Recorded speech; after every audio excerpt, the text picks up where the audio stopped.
The research ship New Dawn shook violently as it crashed through the thick red clouds of planet Kairos. Captain Deshaun Miller gripped the controls with everything he had, but the ship was falling apart around him.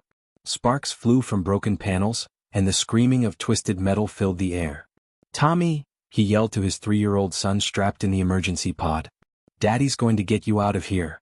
With his last breath, Captain Miller hit the ejection button. The small pod shot away from the dying ship just as it exploded against the Rocky Mountains below. The pod tumbled through the sky before crashing hard in a valley filled with strange glowing crystals. Hours later, massive shadows passed over the smoking pod. Ancient creatures the size of buildings approached on wings that blocked out the sun. These were the dragons of Kairos, being so old they remembered when stars were young. The largest dragon, with scales like polished obsidian, peered down at the crying child. "Another human," growled Elder Draxon, his voice like rolling thunder. "We should end this now before it grows into a destroyer like the rest of its kind." But the golden dragon beside him felt something different. Matriarch Solara had lived for 3,000 years and had seen many species rise and fall. Something about this small human sparked a memory, an old prophecy about a bridge between worlds. "No," she said, her voice gentler but firm. "This one feels different. Look at his eyes, Draxon. When did you last see a human child reach toward fire instead of flee from it?" The baby Tommy had stopped crying and was reaching his tiny hands toward the warm flames dancing between Solara's claws. Most creatures feared dragon fire, but this child seemed drawn to it like a moth to light. "You would raise a human as our own?" Draxon's skepticism rumbled through the valley. "Have you forgotten what they did to Nexus Prime? To the crystal worlds?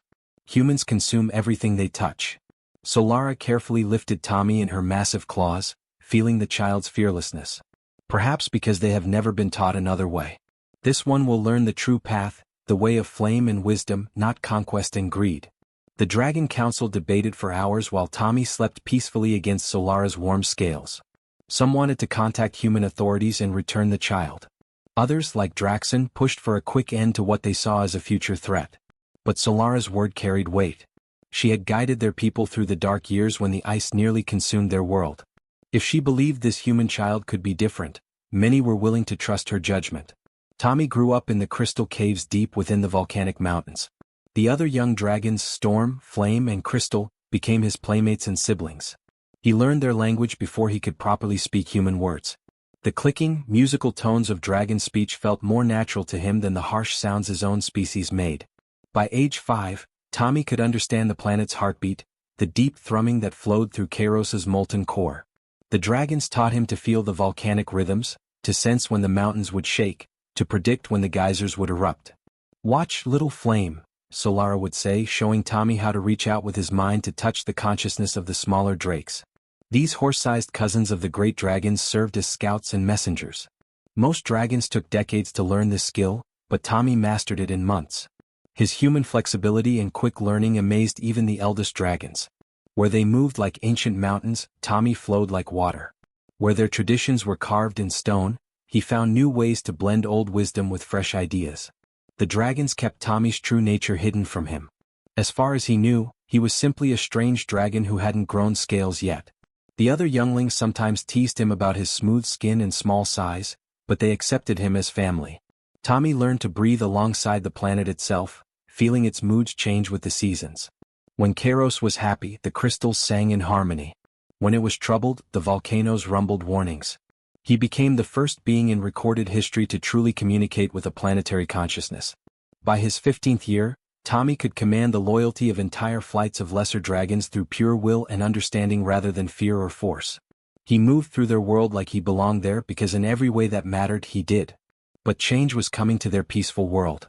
Ships appeared in the sky, human ships that would transform Tommy's life forever and force him to choose between the only family he had ever known and a species he had never understood.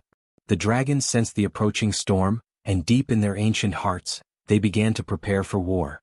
The massive ships descended through Kairos's atmosphere like silver daggers cutting through red silk.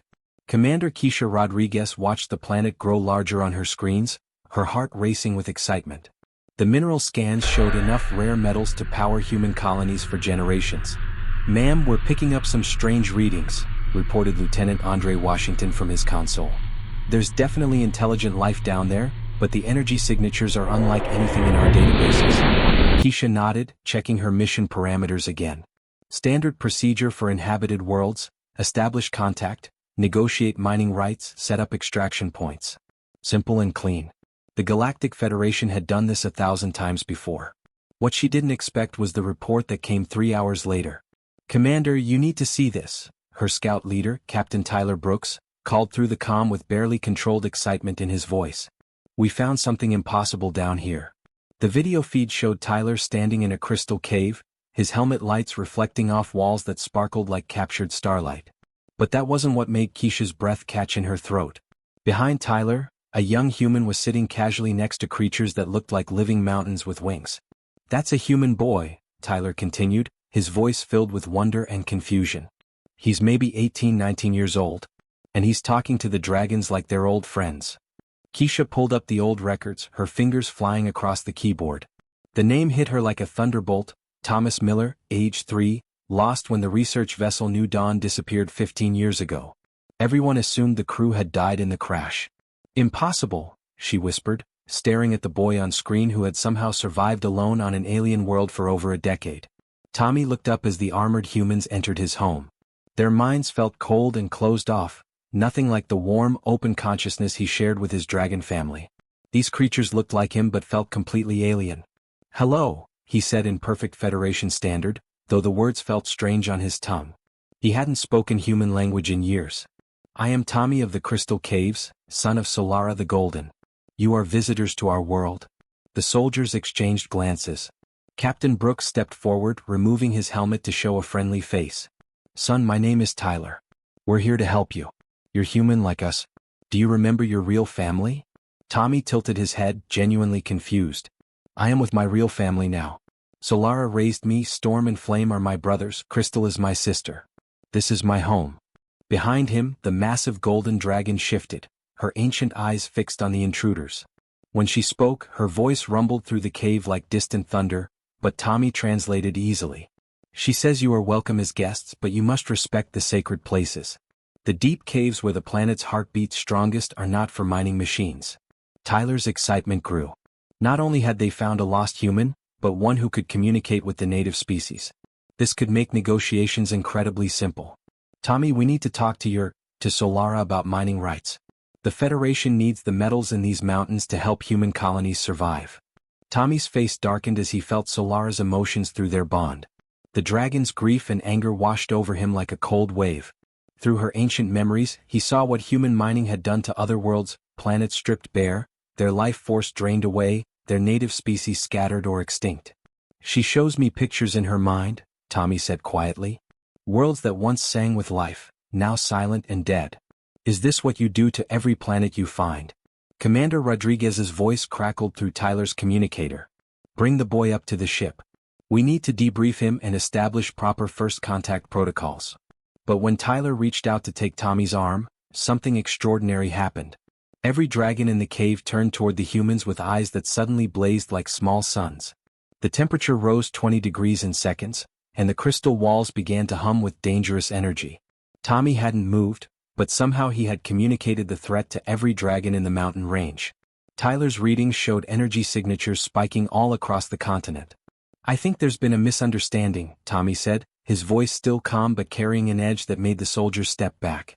"You see me as human, but I am dragonborn. This world is not empty land waiting for your machines. It is alive and it is protected." Through the cave entrance, more dragons appeared, dozens of them, their scales shimmering with barely contained power.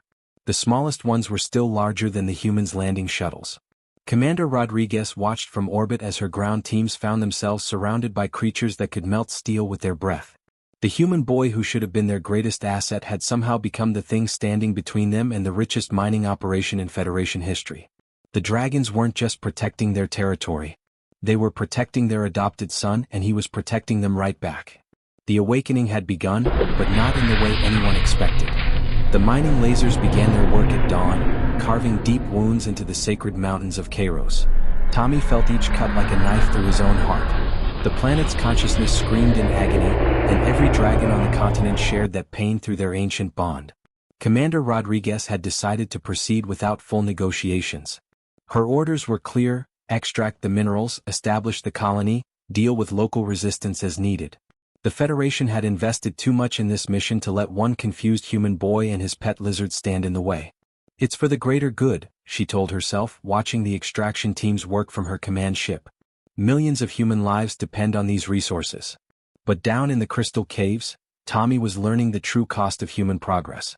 Solara lay weakened on the cavern floor, her golden scales dulled with pain. The mining operation was drilling directly into the planet's energy core, poisoning the very source of dragon power. "Little flame," she whispered, her voice barely audible. Perhaps Draxon was right. Perhaps humans cannot change their nature. Tommy knelt beside his adoptive mother, feeling her life force ebbing away. Around them, other dragons were falling ill as the toxic mining chemicals seeped into the underground water systems. The younger dragons, Storm and Flame, could barely lift their heads. That's when Captain Brooks arrived with his capture team. "We're here for the specimens," he announced, his soldiers carrying energy nets and stun weapons. "Command wants to study dragon biology. Maybe we can synthesize their abilities for human use." Tommy watched in horror as they surrounded Crystal, his dragon sister who had taught him to sing the old songs. She was too weak from the mining poison to fight back effectively. "Please," Tommy begged, stepping between the soldiers and his family. "They're not animals to be studied. They're people, they have feelings, they have families." Brooks shook his head sadly. "Son, I know you think of them as family, but they're not human. Command believes you've developed something called Stockholm Syndrome bonding with your captors. We're here to help you remember what you really are." The stun nets flew through the air, wrapping around Crystal and two of the younger dragons. Their cries of pain and terror echoed through the caves as the soldiers dragged them toward the transport ships. In that moment, Tommy felt something snap inside his mind. The careful balance he'd maintained between his human appearance and dragon heart shattered completely. He reached out with his consciousness, not just to the dragons in the cave, but to every mechanical system in the Federation base. The mining equipment stopped working first. Laser drills shut down, computer systems crashed, and security cameras went dark. The soldiers' weapons became useless chunks of metal as Tommy's rage flowed through the electronic networks like a virus. "What's happening?" Rodriguez screamed from her command center as her ship's systems began failing one by one. "How is he doing this?" Lieutenant Washington stared at his readings in disbelief. "Ma'am, the energy signature is coming from the human boy. Somehow he's interfacing with our technology through pure thought. It's like he's turned himself into a living computer virus." Tommy didn't just disable their equipment, he turned it against them. Security drones spun around to face their operators. Defense turrets targeted Federation positions instead of protecting them. Even the artificial gravity on the command ship began fluctuating wildly. But the most terrifying moment came when Tommy walked into the detention facility where they'd imprisoned Crystal and the other dragons. The electronic locks opened at his approach, the energy barriers flickered and died, and the medical equipment that was preparing to dissect his sister simply melted into slag. "You want to study dragon abilities?" Tommy asked the cowering scientists, his eyes blazing with an inner fire that definitely wasn't human. "Let me show you what a dragon can really do." The facility exploded outward as Tommy and the freed dragons fought their way to freedom. But with each human soldier he was forced to hurt, with each friend's life he had to take to protect his family, Tommy felt pieces of his human identity dying away. Captain Brooks cornered him in the main corridor, his weapon trained on Tommy's chest. "Please, son. Don't let them turn you into a monster.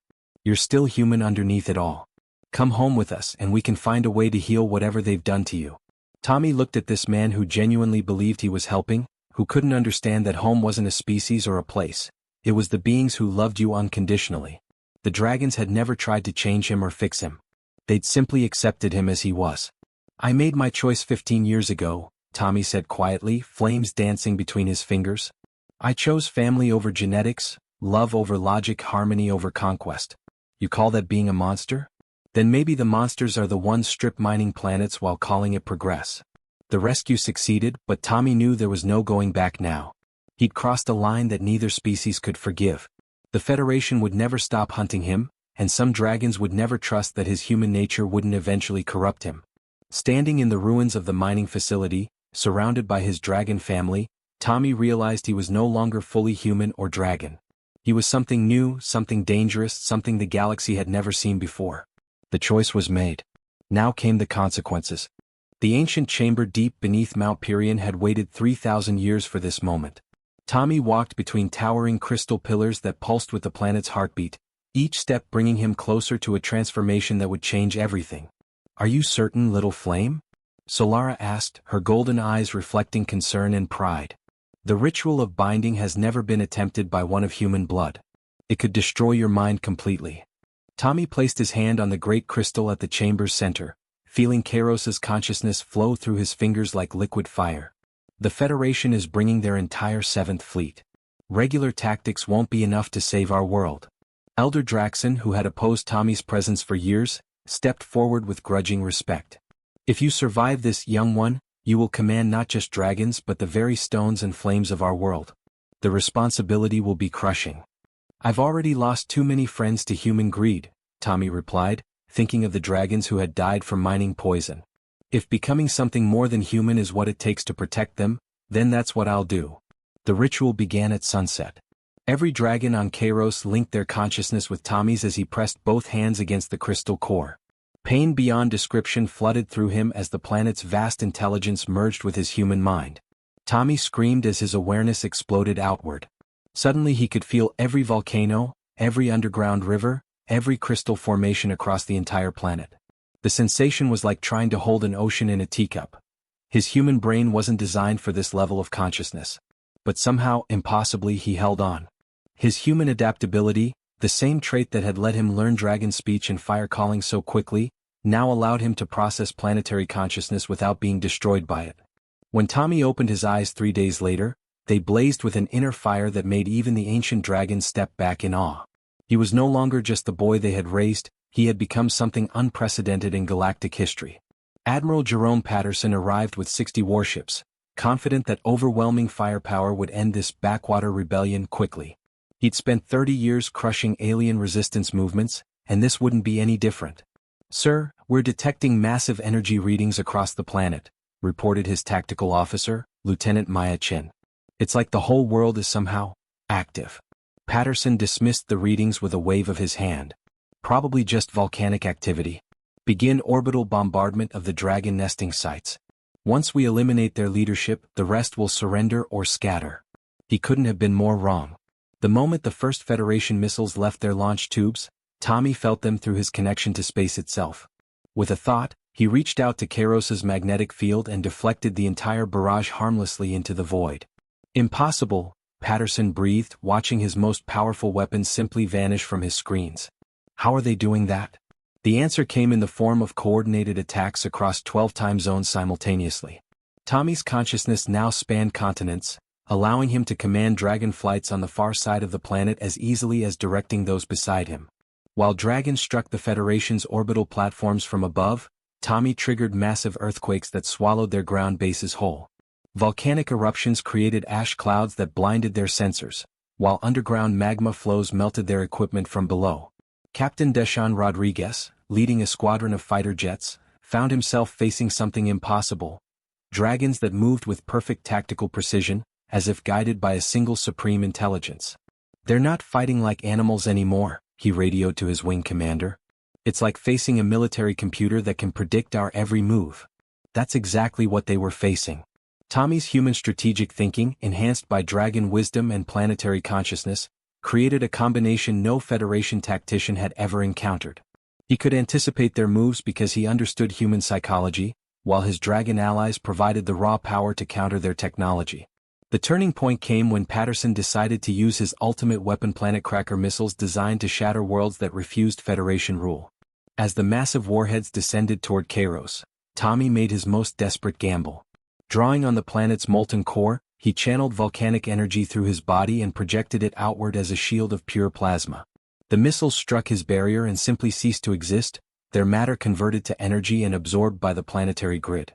The sight of their most powerful weapons being casually negated by a single figure standing on a mountaintop broke the Federation fleet's will to fight.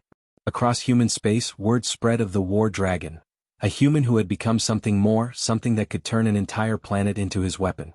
"Stand down all forces," Admiral Patterson ordered, watching his remaining ships flee the system. "We're not fighting dragons anymore.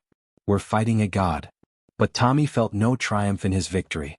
The power flowing through him was intoxicating, and he could feel it changing him in ways that frightened even the ancient dragons. Each battle made him less human, more something else entirely. Standing among the crystal spires with Solara beside him, Tommy wondered if saving his world had cost him his soul.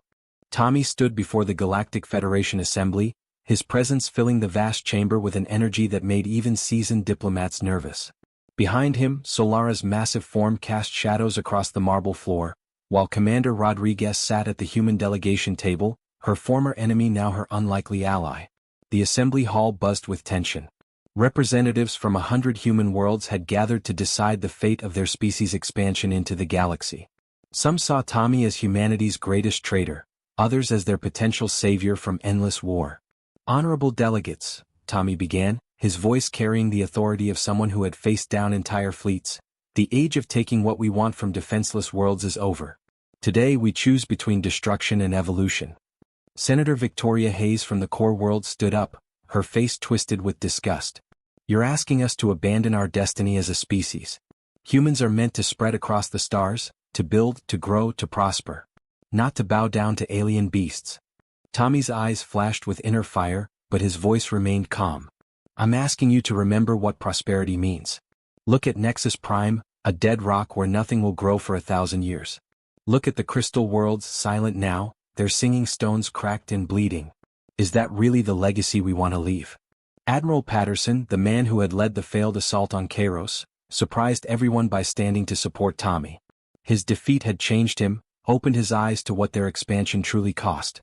"I've spent 40 years conquering worlds for the Federation," Patterson said, his voice heavy with regret. "I've seen what our mining operations leave behind: empty shells, poisoned atmospheres, extinct species. The boy is right. We're not builders anymore. We're locusts." The Pyraxis Accords that Tommy proposed were revolutionary. Planets would be recognized as living entities with rights that couldn't be violated. Mining operations would require not just government approval, but consent from the world's consciousness itself. Most radically, humans who showed the ability could train alongside dragons to become world speakers, beings who could communicate with planetary intelligence. Not everyone accepted this new vision. Admiral Jackson, Patterson's former second-in-command, walked out of the assembly with half the military delegation behind him. "This is insanity," he declared to the waiting media. "We're letting one confused boy and his pet monsters dictate human policy. There are colonies out there who will never accept this surrender to alien rule." Within months, Jackson had rallied the hardline colonies into open rebellion.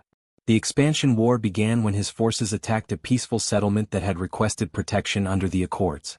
They expected an easy victory against defenseless farmers and scientists. Instead, they found themselves facing something unprecedented in human warfare: colonists who could call on the planet itself for protection. The Earth opened beneath Jackson's war machines, swallowing them whole. Storms rose from clear skies to ground his aircraft. The very air turned toxic to his soldiers while leaving the defenders untouched. Tommy arrived with a flight of dragons just as Jackson's forces were retreating in complete confusion. But instead of pressing the attack, he landed alone in front of the rebel admiral's command bunker. "You don't have to keep fighting," Tommy called out, his hands raised peacefully. "There's another way, Jackson. Let me show you what we've learned." Jackson emerged with a pistol drawn, his eyes wild with desperation. "You're not human anymore. Look at yourself, your eyes burn like stars, you speak with the voice of mountains. You've become the very thing we were meant to rule over."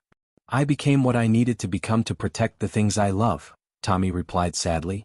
"But I'm still the same person who used to dream of exploring the stars, who wanted to see humanity reach its potential. I just learned that true potential isn't about conquering, it's about connecting." The standoff ended when Jackson's own soldiers laid down their weapons. They had seen what the world speakers could do, how they worked with their planets instead of against them. These weren't battles they could win through force alone. Captain Brooks, the same man who had once tried to capture Tommy, approached with wonder in his eyes. "Teach us," he said simply. "I've spent my whole life following orders to destroy worlds. If there's another way, I want to learn it." The Guardian Corps grew from that moment. Former Federation soldiers trained alongside dragons, learning to feel a planet's consciousness, to work with its natural systems instead of overwhelming them.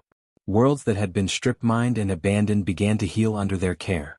5 years after the Accords, Tommy stood on the observation deck of New Haven Station, watching human and dragon children play together in the Biodome Gardens.